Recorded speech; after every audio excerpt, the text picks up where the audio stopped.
అభ్యర్థి తాడిత పీడిత ప్రజలందరికీ గొంతుకై ఈ ప్రాంతంలో ఉన్నటువంటి అనేక సమస్యల పట్ల రేపు పార్లమెంట్లో జరిపే శక్తి సామర్థ్యాలు ఉన్నటువంటి నవ యువకుడు ఎంతో నమ్మకంతో ఈ మెదక్ సెగ్మెంట్లో ఉన్నటువంటి సంగారెడ్డి కానీ, సిద్దిపేట కానీ, తుబ్బాక కానీ, గజ్వేల్ కానీ, పటాన్ చెరువు కానీ, నర్సాపూర్ కానీ, మెదక్ కానీ 7 నియోజకవర్గాల్లో తలెత్తే ప్రతి సమస్య పట్ల పూర్తి అవగాహన ఉన్నటువంటి వ్యక్తి.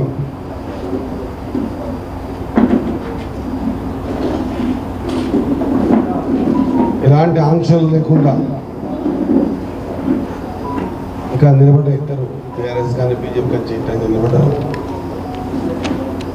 ఆంక్షలు లేకుండా ఎప్పుడైనా కలిసేటువంటి ఆలోచన విధానం ఉన్న వ్యక్తి. ఇదొక్కటే కాకుండా చాలా సంవత్సరాల నుంచి బడుగు బలిగిన వర్గాలన్నీ కూడా ఆలోచన చేస్తూ ఉన్నాయి. ఇక్కడ అసెంబ్లీలో, ఇక్కడ పార్లమెంట్లో, ఈ ఉభయ చట్టసభల్లో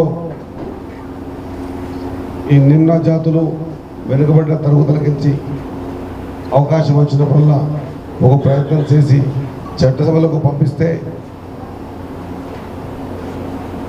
వారికి అంబేద్కర్ గారు రాసిన రాజ్యాంగంలో రావాల్సినటువంటి అనేక అంశాల పట్ల పూర్తి స్థాయిలో పోరాటం చేయడానికి ఒక అవకాశం ఉంటుంది.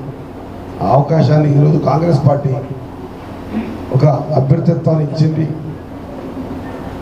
కానివ్వండి, గతంలో కేసీఆర్ గారు కానివ్వండి, అనగదొక్కే ప్రయత్నం చేసినా కూడా మీరు ధైర్యంతో ముందుకొచ్చి రాసి ప్రజల గొంతుకై వినిపించిన మీ అందరికి కూడా, మీ ద్వారా ప్రజలందరూ కూడా కోరుతా ఉన్నా, దయచేసి ఇటువంటి చక్కటి అవకాశాన్ని దాదాపు 10 నుంచి 11 లక్షలు ఉన్నటువంటి ఎస్సీ, ఎస్టీ, బీసీ, మైనార్టీ వర్గాలు, అగ్రవర్ణాల పేదలందరూ కూడా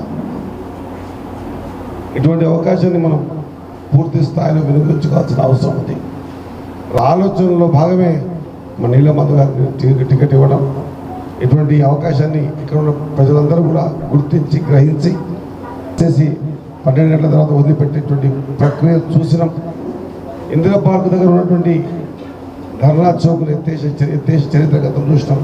ఇప్పుడు వేరే ఏ చిచ్చులు పెట్టకుండా ఏం పెట్టకుండా అందరూ కలిసిమెలిసి ఉండేటట్టు దేశాన్ని ముందుకు తీసుకుపోయే విధంగా రాహుల్ గాంధీ గారు ఈ దేశంలో 2వ వ్యక్తిగా, అతిపెద్ద పాదయాత్ర చేసిన వ్యక్తిగా, కశ్మీర్, కన్యాకుమారి నుంచి కశ్మీర్ వరకు 4080 కిలోమీటర్ల పాదయాత్ర రాహుల్ గాంధీ గారి కాలం ఏమైనా మనం చేయగలుగుతాం.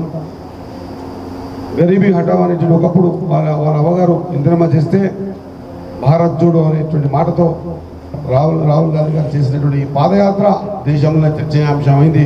ఆయన ఏ రాష్ట్రాలు నడుచుకుంటూ వస్తుంటే ఆ రాష్ట్రాలన్నీ కూడా కాంగ్రెస్ మయమైపోయినాయి. కాంగ్రెస్ అధికారంలోకి వచ్చింది కాబట్టి ఆయనకు మనం ఏమైనా చేసేది ఉంటే ఈ దేశంలో ఖచ్చితంగా హిందూ, ముస్లిం, సిక్, ఇసాయి అందరం కలిసిమెలిసి బతకాల. ఆ బతికే విధానాన్ని ఈ దేశంలో ఏదైనా పార్టీ తీసుకెళ్తుందంటే కాంగ్రెస్ పార్టీ అనే పూర్తి విశ్వాసంతో ప్రజలందరూ ఉన్నారు. కాబట్టి మొన్న జరిగినటువంటి నార్త్ ఎలక్షన్స్లో కూడా కాంగ్రెస్ పార్టీకి పెద్ద ఎత్తున గాలి వీచిందని చెప్పేసి అన్ని సర్వేలు చెబుతూ ఉన్నాయి. తెలంగాణ కూడా, ఆంధ్రప్రదేశ్లో కూడా పెద్ద ఎత్తున గాలి వీస్తూ ఉంది. కాంగ్రెస్ అని పూర్తి నమ్మకం ఉంది. కాబట్టి మీ అందరితో కోరుతా ఉన్నా, మీ ద్వారా ప్రజల్ని కోరుతా ఉన్నా, దయచేసి నీలమధు గారి అభ్యర్థిత్వాన్ని మీరందరూ పెద్ద మనసుతో స్వీకరించి ఆయనకు ఓటేసి ఈ దేశంలో, ఈ రాష్ట్రంలో, ఈ మెదక్ పార్లమెంట్లో కూడా ఒక అన్నదమ్ముల్లాగా కలిసి ఉండే ప్రేమ భావాన్ని, అంతేకాకుండా ఇంకా 4 సంవత్సరాలు 8 నెలలు ప్రభుత్వం ఉంటుంది కాబట్టి ఆ ప్రభుత్వంతో వచ్చే అన్ని లాభాలని, లబ్ధిని ఈ పార్లమెంటు కూడా పెద్ద ఎత్తున చేకూర్చే విధంగా సహకారం చేయమని మా ఓటర్ మహాశయుల్ని మనస్ఫూర్తిగా వేడుకుంటున్నాం. ధన్యవాదాలు. Thank you.